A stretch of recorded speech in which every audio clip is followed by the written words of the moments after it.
तो ऐसा दारू भी नहीं पीना चाहिए। शराब में कौन सुख है? तुम कहते हो ये चिंताहरण टॉनिक है, ये चिंताहरण टॉनिक नहीं है, ये जल्दी से चिता मरण टॉनिक है, चिता पर पहुंचा देगी। शराब पीने से कहीं चिंता दूर होती है? आपको सस्पेंड हो जाने की चिंता है, शराब पी लोगे तो क्या रात भर में सस्पेंड नहीं होगे, ठीक हो जाएगा। आपको चिंता है हार्ट अटैक की, शराब पीने से नशा में सो जाओगे तो क्या हार्ट अटैक की बीमारी ठीक हो जाएगी। आपको चिंता है आपके पत्नी की बीमारी की, शराब के नशे में पड़े रहोगे, क्या बीमारी ठीक हो जाएगी। अरे शराब के नशे में तुम सोच भी नहीं पाओगे, विचार भी नहीं कर पाओगे, पैसा भी बर्बाद हो रहा, तुम्हारा शरीर भी बर्बाद हो रहा। कोई नशा मत करो। कितनी बड़ी चिंता हो, कितनी बड़ी समस्या हो, उसका समाधान तुम्हारी बुद्धि निकाल कर लाएगी और उस जाल से तुम पार हो जाओगे। इसलिए नशा त्याग करके रहना चाहिए और अपनी जिंदगी को सुखी बनाना चाहिए।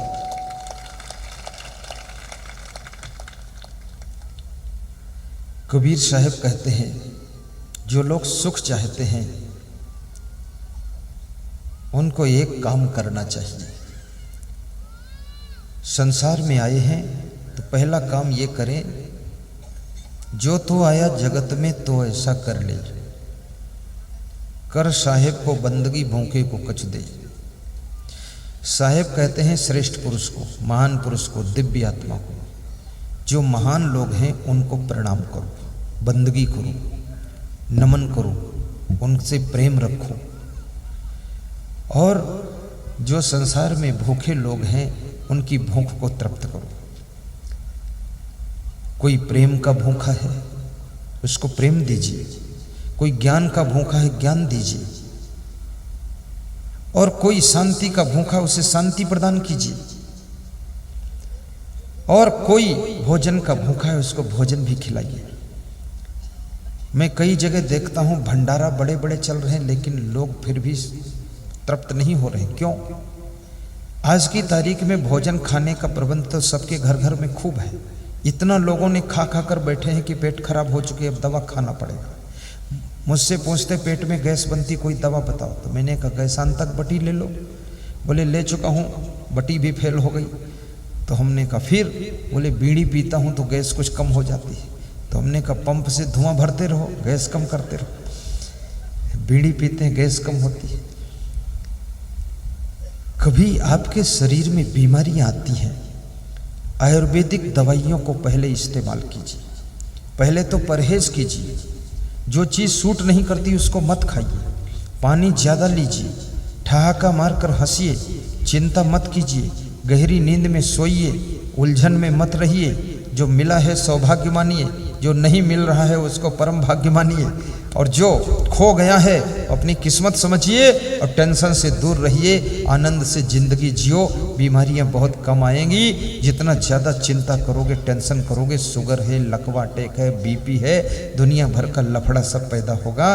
और बीमार हो करके तुम सफलता नहीं पा सकते हो। स्वस्थ रहना जरूरी है। और सारी बीमारियों की जड़ पेट है, और पेट की बीमारी की जड़ कब्जियत है, और कब्जियत की बीमारी की जड़ बदहजमी है, और बदहजमी की जड़ अधिक खाना है, अधिक खाने की जड़ तुम्हारी जीभ की लोलुपता है। इसलिए लोलुपता को खत्म कीजिए तो कब्जियत खत्म होगी, बदहजमी खत्म होगी, पेट ठीक रहेगा। पेट ठीक है तो जानो सब ठीक है। पेट लोगों का गड़बड़ है वो ठीक होता ही नहीं है।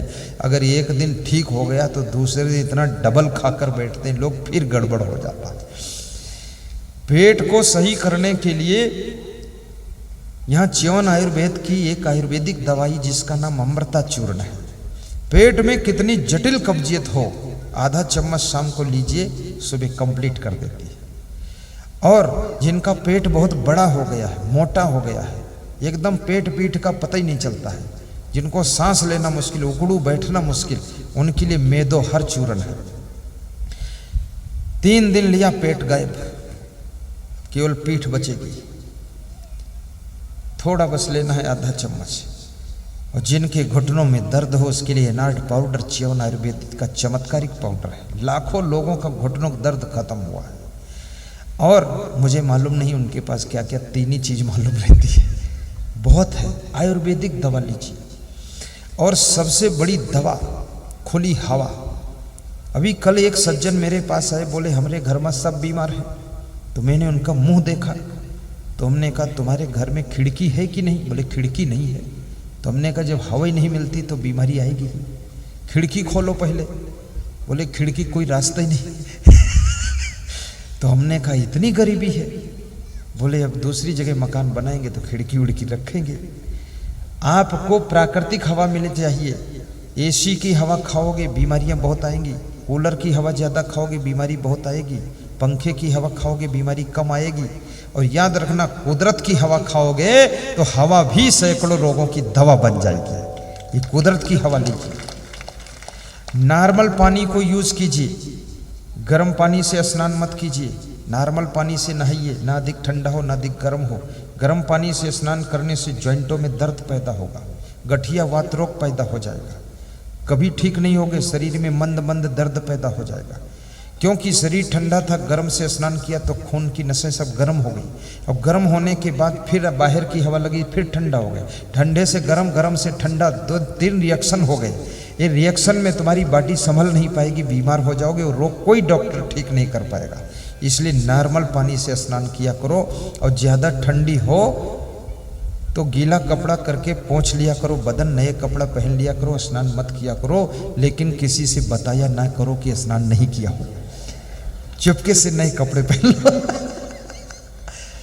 क्योंकि ज़्यादा नहाओगे तो भी बीमार हो जाओगे। यदि आपका शरीर झेल सकता तो रोज स्नान कीजिए, मलमल कर नहाइए। स्नान भी एक व्यायाम है, दौड़ना संपूर्ण व्यायाम है, दूध संपूर्ण आहार है, हंसना स्वस्थ रहने की संपूर्ण चाबी है, चिंतित रहना शरीर को बीमार करने का उपाय है, टेंशन में रहना, लंबे लंबे चेहरे बनाकर बैठना, कभी ना हंसना तो समझ लो बीमार होने की सूचना आ चुकी है।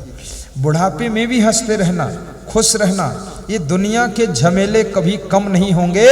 अफसोस बस यही, एक रोज तुम नहीं होगे, एक रोज हम नहीं होंगे। ये झमेला कम होने वाले नहीं है। तुम्हारे पिताजी के समय झमेला था, पिता के पिता, पिता के पिता के पिता के समय भी झमेला था, झमेला कभी कम हुआ नहीं। पिता पिता सब मर गए, झमेला अब भी है और तुम भी इसी झमेले में खत्म हो जाओगे। झमेला खत्म नहीं होगा, आने वाली पीढ़ी को नया झमेला और मिल जाएगा। इसलिए झमेला को झेलते हुए हंसते रहो, कांटों की राह पर चलते हुए मुस्कुराते रहो और जिंदगी को गुलाब का फूल बनाते रहो। भाइयों बहनों, मन को संभालने के लिए थोड़ा सा आध्यात्मिक पुस्तकों का अध्ययन भी कीजिए, प्रवचन भी सुनिए डेली। मैं गुजरात में गया हूँ, 20 साल से जाता हूँ गुजरात में। मैंने एक विशेषता बहुत बड़ी देखी। गुजरात के लोगों के घरों में अधिक से अधिक साउंड सिस्टम लगे हुए हैं। प्रवचन के पेन ड्राइव हैं, मेमोरी कार्ड हैं, प्रवचन की कैसेट, सीडी, डीवीडी आदि है। वे ज्यों ही खाली होते हैं प्रवचन चालू कर देते, भजन कीर्तन चालू कर देते, मंद मंद स्वर में बजता रहता, सुनते रहते, रसोई में काम करते रहते और अपना बात भी करते रहते, सुनते रहते, प्रपंच नहीं करते। इसलिए गुजरात आगे बहुत विकास किया, क्योंकि प्रवचन सुनते सुनते समझदारी आती है, भजन सुनते सुनते मन प्रसन्न होता है। लेकिन प्रपंच करते करते मन तो परेशान हो जाएगा। आपके घर में भी ऐसा होना चाहिए। इतनी मेहनत करिए, एक कमरा घर में ऐसा बनाइए जिसमें कचपच कुछ ना हो।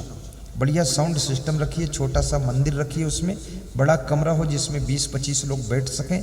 उसमें ध्यान भी लगाइए 5 मिनट और शांति से बैठिए। उसमें बैठ करके धार्मिक ग्रंथों का अध्ययन भी कीजिए। रामायण की 4 चौपाई पढ़ लीजिए, गीता के 2 श्लोक पढ़ लीजिए, कबीर की दोहे 5 पढ़ लीजिए। और अगर छोटी छोटी पुस्तकें पढ़ना चाहो, सब ग्रंथों का सार पढ़ना चाहो तो यहाँ स्टॉल पर पुस्तक की दुकान पर सुख की खोज पुस्तक मिल रही है, बरसे कंबल भीजे पानी मिल रही है। यहाँ पर जिंदगी जिए तो कैसे जिए ये पुस्तक मिलती है। और तमाम प्रकार की पुस्तकें, जितने भजन गाता हूँ वह सब भजन की एक पुस्तक मिलती है। सब ले लो, वही भजन सीख लो जो मैं गाता हूँ पूरा। अपने घर में चित्र भी लगाइए तो महान पुरुषों के चित्र लगाइए। ये घोड़े गधे के चित्र मत लगाइए, हीरो हीरोइन के चित्र मत लगाइए, चरित्रवान के चित्र लगाइए, माता पिता का चित्र लगाइए, अपने सास ससुर का। अगर अपनी पत्नी को खुश रखना चाहते हो तो उसके माँ बाप का चित्र लगा दो। ये चतुराई बता रहा हूँ। हाँ, फिर दौड़ दौड़ कर काम करेगी। और तुम उससे अकेले में कहा करो कि तुम्हारे माता पिता बहुत महान, मैं तो इनका ध्यान करता हूँ। फिर देखो तुम्हारी वाइफ मारुति कार की तरह भागेगी, काम करेगी। और यदि तुम अपने पति को खुश रखना चाहते हो तो याद रखना, पति को डील करना हो तो उसके माता पिता का फोटो लगा दो। तुम बोल दो मेरे माता पिता तो छूट ही गए, बस यही मेरे माता पिता हैं, इनको दुख ना हो, बस कोई बात नहीं। फिर तुम्हारा पति तुम्हारे ऊपर न्यौछावर हो जाएगा। फिर चाहे जितना उसको डांस करा लो, कर देगा डांस। हाँ, ये सब कलाएं हैं, तुमको कहाँ तक सिखाऊंगा, सीख लो, फटाफट करते रहो। अपने घर में संत महान पुरुषों के चित्र लगाओ, उससे तुम्हारे घर में कुशल मंगल रहेगा, भूत प्रेत बाधा बला नहीं रहेगी। कितने लोग कहते हैं मेरे घर में बाहर की हवा घुस गई है। ये हवा तो टायर टिप में घुसती, तुम्हारे घर में कहाँ घुस गई है? ये हवा घुस गई। बोलते हैं अरे भूत प्रेत चुड़ैल रहते हैं। भूत प्रेत चुड़ैल कहाँ से आ गए तुम्हारे घर में? भूत तो उसको कहते जो बीत गया, पहले था अब नहीं है। जैसे भूतपूर्व सरपंच, यानी पहले था अब नहीं है, वो भूतपूर्व सरपंच हो गया। भूत का तुम मानते हो कोई सरपंच भूत थोड़े बन गया है? तो भूत प्रेत कुछ होता ही नहीं है। आदमी मरता है, लाश को दफन कर दिया जाता, आत्मा दूसरी जगह जन्म ले लेता, तो बीच में तीसरी चीज ऐसी कौन है जो भूत प्रेत चुड़ैल बन गई? ये फालतू का बवाल पैदा कर दिया, लोगों के डर पैदा कर दिया। लेकिन अगर तुम मानते भी हो कि अला बला होती है, तो अला बला को नष्ट करने वाली कला भी होती है। और वो कला यही है कि आपके घर में सत्संग की आवाज गूंजनी चाहिए, सत्संग के शब्द गूंजने चाहिए। कोई अला बला नहीं रहेगी, घर की स्त्रियां देवी बनेंगी और पुरुष देवता बनेंगे और घर आपका मंदिर जैसा हो जाएगा। संत कबीर से किसी ने प्रश्न पूछा है कि परमात्मा कहाँ है? मैं ईश्वर का दर्शन करना चाहता हूँ, भगवान की तलाश है, दर्शन की प्यास है। भगवान कहाँ मिलेगा? और भगवान के मिलने में कौन कौन सी चीजें बाधक है? आखिर भगवान लोगों को क्यों नहीं मिलता है? यहाँ पर जितने नर नारी आए हैं, सबके मन में प्यास है, आंखें भगवान को देखना चाहती है। और अभी खबर मिल जाए कि उमरिया में भगवान आए हैं, पूरा जिला टूट पड़ेगा, एमपी टूट पड़ेगा, महाराष्ट्र आ जाएगा। यहाँ तो बहुत ज़्यादा गड़बड़ हो जाएगा। भगवान को मिलने की आशा सबके अंदर है। तो कबीर ने इसके लिए बहुत अच्छी बात बताई है। कबीर कहते हैं भगवान को जब तक तुम बाहर ढूंढोगे तो तुम भटकते रहोगे, भगवान नहीं मिलेगा। क्योंकि भगवान बाहर रहता नहीं है। एक बार भगवान पीपल के पेड़ के नीचे बैठा था और उसके चेहरे पर उदासी थी। तो नारद जी भगवान के पास गए और नारद जी ने कहा, भगवान उदास क्यों हो? तो भगवान ने कहा कि मैं शांति से रहना चाहता हूँ, लेकिन मैं जहाँ जाता हूँ वहाँ आदमी लाखों की संख्या में आ जाते हैं, बड़ा हल्ला मचाते हैं। तो मेरा मन उदास हो गया कि मैं कहाँ छिपूं। मैं बद्रीनाथ गया, केदारनाथ, रामेश्वरनाथ, बैजनाथ, बहुत बहुत जगह पर गया, पहाड़ों पर गया, जंगलों में गया, लेकिन आदमी सब जगह पहुंचकर मुझे ढूंढ लेता है। मैं थोड़ा एकांत में रहना चाहता हूँ, शांत रहना चाहता हूँ, इसलिए मेरा मन उदास है कि मैं कहाँ छिपूं जाकर। तो नारद जी ने हंस करके कहा कि भगवान उदास मत हो, यदि तुम उदास होगे तो इंसान का क्या हाल होगा। ये संसार में इंसान चिंता, टेंशन, दुख में पड़कर ऐसे ही बहुत उदास रहता है, दुखी रहता है। इंसान उदास हो तो शोभनीय भी है, लेकिन भगवान भी उदास हो जाए तो ये तो ऐसे हो जाएगा, कहीं कबीर आसमान ही फाटा क्यों कर सीवे दर्जी, फिर तो समझो आसमान फट गया, टेलर कैसे सिल पाएगा। तो आप ही उदास होंगे तो दुनिया कैसे खुश होगी। प्रभु उदास ना हो। मैं आपको उपाय बताता हूँ। तो नारद जी ने भगवान को बताया कि तुम बाहर कहीं छिपोगे तो मनुष्य अपनी आंखों से देख लेगा, ढूंढ लेगा। तुम्हारी खबर कानों से सुन लेगा तो दौड़कर पैरों से चला जाएगा और तुमको हाथों से पकड़कर छू लेगा। इसलिए भगवान तुम बाहर छिप नहीं सकते हो, क्योंकि मनुष्य की जितनी इंद्रियां हैं वे सब बाहर को ही खुलती है, और बाहर छिपोगे तो उसकी इंद्रियां तुमको ढूंढ लेंगी। तो भगवान ने कहा फिर क्या करूं? तो नारद जी ने कहा एक काम करो भगवान, तुम बाहर कहीं मत छिपो, न कहीं उदास हो, आदमी के दिल में चले जाओ। आदमी जिंदगी भर बाहर ढूंढता रहेगा, दिल में कभी नहीं ढूंढेगा, और तुम शांति से बैठे रहो। आदमी भटकता रहेगा, तुम आनंद करो। उसी समय से भगवान आदमी के दिल रूपी देवालय में चला गया, वहीं बैठा रहता है। मैंने बहुत बड़ा शास्त्र कठोपनिषद का अध्ययन किया, तो कठोपनिषद में एक प्रसंग आता है। नचकेता के पिता गायें दान कर रहे थे। बूढ़ी कमजोर जर्जर दूध विहीन गायें दान दे रहे थे। मोटी मोटी मजबूत दूध देने वाली गायें गौशाला में बचा कर छिपा कर रखे थे, और कमजोर गायों को दान दे रहे थे। तो बालक जब देखता है कि हमारे पिताजी दान देने में भी चालाकी कर रहे हैं, तो बालक ने आकर अपने पिता से कहा कि पिताजी कृपा करके गौशाला में अच्छी अच्छी सैकड़ों गायें बंधी हैं, उनको दान दीजिए। ब्राह्मणों को, साधु संतों को, ऋषि मुनियों को, गरीबों को। ये गायें दान देने से क्या फायदा, जो कि ये बच्चे देने की सामर्थ्य भी खो चुकी हैं, गर्भ धारण करने की भी क्षमता उनमें नहीं है, और ये बूढ़ी कमजोर गायें जो चल नहीं पाती हैं, पैर में पैर टकराते हैं, जिनके शरीर के बाल भी उखड़ गए हैं, जिनको ठीक से दिखाई भी नहीं देता है, इन गायों को दान पिताजी क्यों कर रहे हो? तो नचकेता के पिता ने कहा कि तुम चुप रहा करो, बीच में मत बोला करो। तुमको क्या पता, तुम बच्चे हो भी। ये गौशाला में जो मोटी मोटी गायें मैंने दूध देने वाली बचा कर रखा है बेटा, वो तुम्हारे दूध पीने के लिए रखा है, और जो दान दिया जाता है वो अच्छी गाय थोड़ी दी जाती है।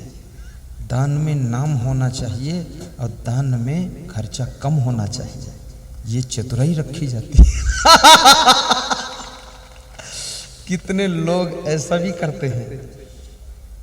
मेरे पास एक आदमी ने अनाउंस कराया कि कपड़ा दान कर रहे हैं, तो उसका अनाउंस हो गया नाम। जो कपड़ा लाया तो 1 फीट लंबा और 1 फीट चौड़ा कपड़ा था। तो मैंने कहा ये किस काम आएगा? बोले काम आए ना आए, नाम हो गया, दान कपड़ा दिया। बहुत खिलाड़ी लोग हैं।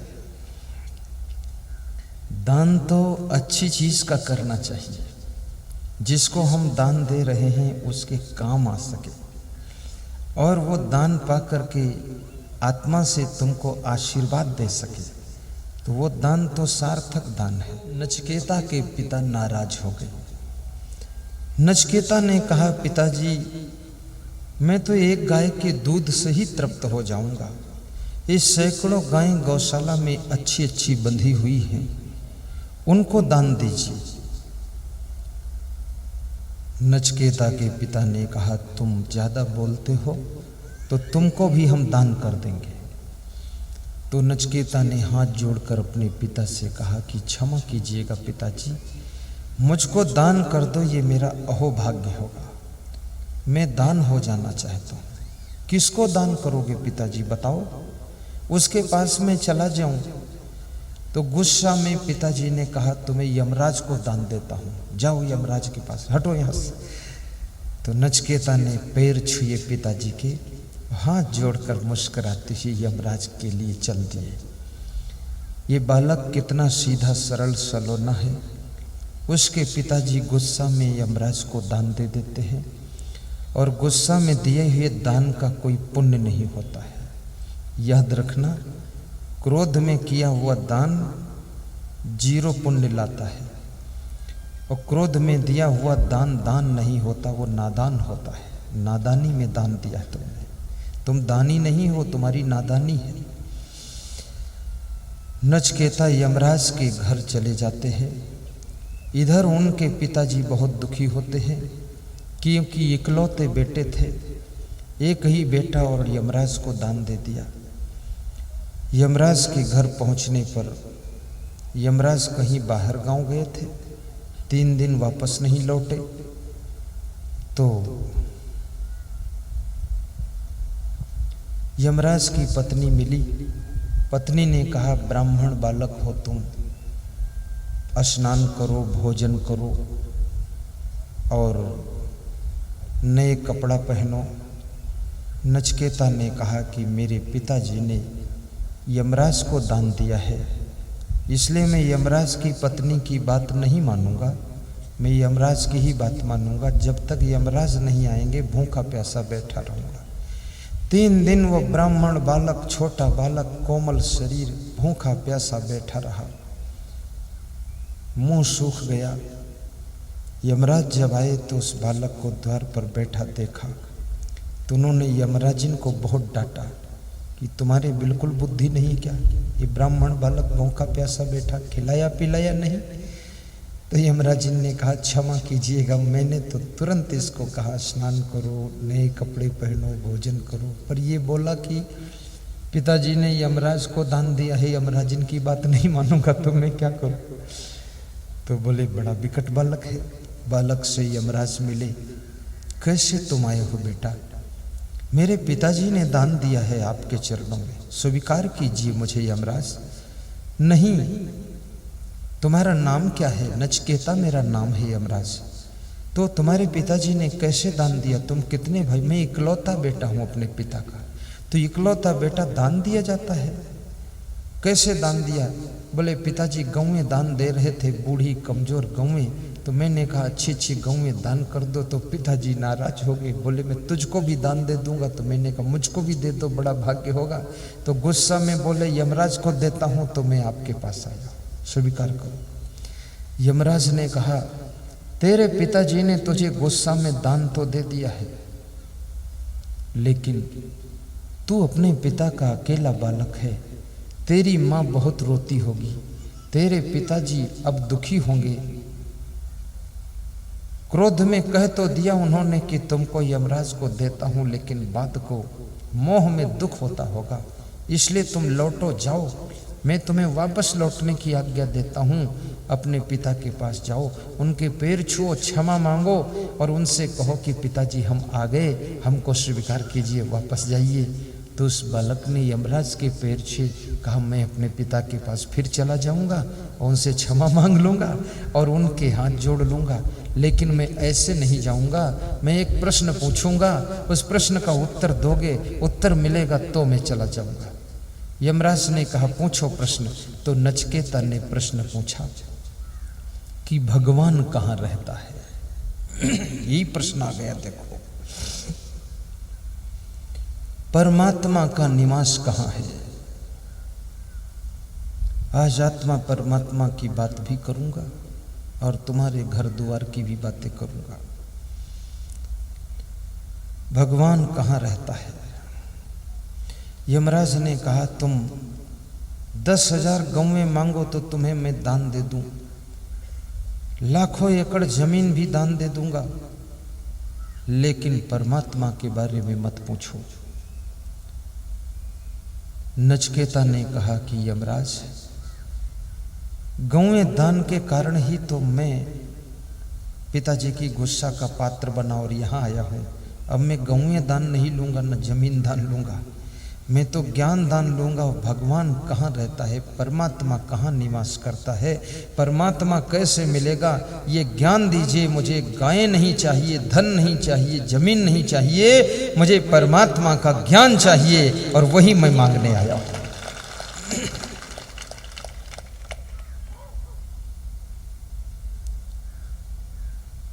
पूरी जिंदगी गुजर जाती है, परमात्मा के बारे में किसी को पता ही नहीं है। उपद्रष्टानुमंता भर्ता भोक्ता चापिक्तो महेश्वरा परमात्मे चापिक्तो देहि अस्मिन पुरुषा परा। ये कहाँ रहता है परमात्मा? यमराज ने बहुत फुसलाया कि परमात्मा के संबंध में बात मत करो, लेकिन नचिकेता जिद पर अड़ गया कि मुझे आप जब तक नहीं बताएंगे तब तक मैं तुम्हारे द्वार पर बैठा रहूंगा, लौटूंगा नहीं। ये सुनकर के यमराज मजबूर हो गए और यमराज ने एक श्लोक कहा है, एनम रूपम रसम गंधम शब्दान स्पर्शाच मैथुनान। कठोपनिषद का मंत्र है।